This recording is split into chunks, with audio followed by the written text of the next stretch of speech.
यो आकल त मलाई वाक्क लाउनु रहेछ यार।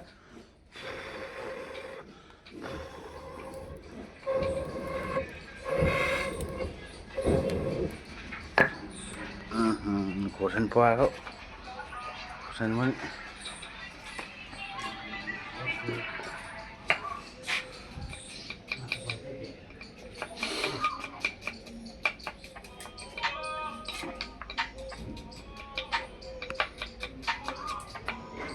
लकी हेर त्यसरी ह्यान्डसम्म तिमी त यार ओ लकी मुस्कानै फाल्दो छ नि केटोको केटो ओ केटो मुस्कानै फाल्दो छ नि केटोको